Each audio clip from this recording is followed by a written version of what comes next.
नमस्ते, मैं गनीता राय आप सभी के बीच में फिर से दोस्तों। और आज की वीडियो हमारी होने वाली है, जैसा कि आप सभी जानते होंगे कि जितिया महापर्व बहुत नज़दीक है। और हर साल इस व्रत में, इस फास्ट में बहुत कंफ्यूज़न होती है सभी को। कोई कोई तिथि बताता है और कोई कोई तिथि बताता है। तो जो जितिया महापर्व है, यानी कि जितिया का जो महाव्रत है, वो आपका 23 तारीख को आपका नहाए खाए है और 24 और 25 को इसका उपवास रहेगा। और 25 तारीख की शाम को 5 बजे के बाद आप इसका पारण करेंगे। और इस व्रत के बारे में बहुत शॉर्ट समय लूँगी आप सभी का। यह व्रत महिलाएं और बहनें करती हैं। और किस लिए करती हैं? इस उपवास को अपनी संतान के लिए करती हैं। खासकर यह उपवास जिनको पुत्र की प्राप्ति होती है, वो महिलाएं, वो बहनें और वो माताएं इस व्रत को करती हैं। और यह व्रत जो है निर्जल उपवास होता है। जी हाँ, ये बिल्कुल निर्जल उपवास होता है। इसमें आप जल भी ग्रहण नहीं कर सकते और सबसे कठिन व्रत ये माना जाता है। और यह व्रत खासकर से यूपी में और बिहार में बड़ी धूमधाम से मनाया जाता है। और यूपी और बिहार के लोगों का सबसे मेन व्रत ये माना जाता है, जिसे आप कहते हैं जितिया। और इस व्रत का एक और नाम है शास्त्रों के अनुसार, जिसे कहा जाता है जीवित पुत्रिका व्रत। वैसे ज़्यादातर लोग इसको जितिया नाम से जानते हैं।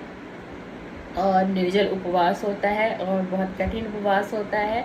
और इस बार इस व्रत में जो है कन्फ्यूज़न क्यों बनी रही है, वह इसलिए बनी रही है क्योंकि इस बार में जो है अष्टमी वो 2 दिन पड़ रही है।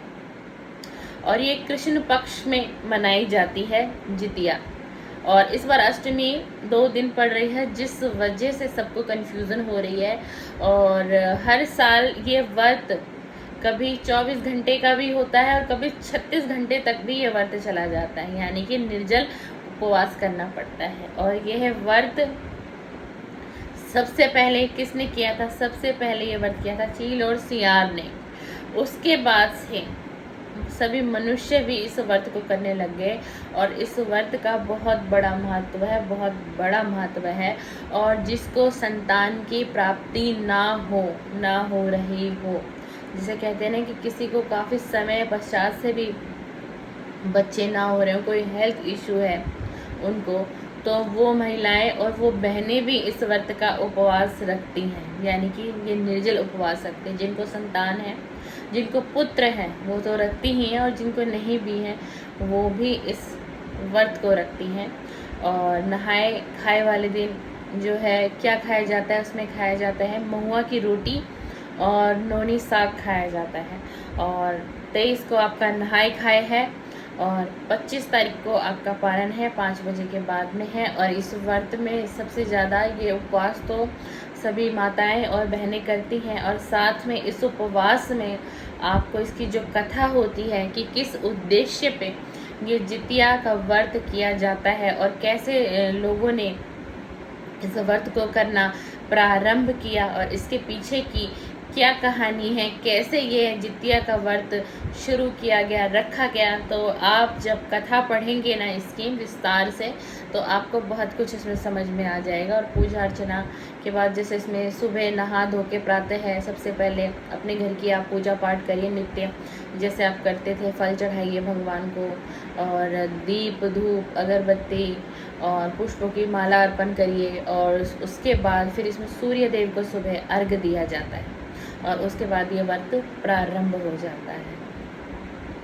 तो चलिए, आप सभी को मेरी आज की वीडियो पसंद आई हो तो लाइक कर दीजिएगा, शेयर कर दीजिएगा और कमेंट्स करिएगा।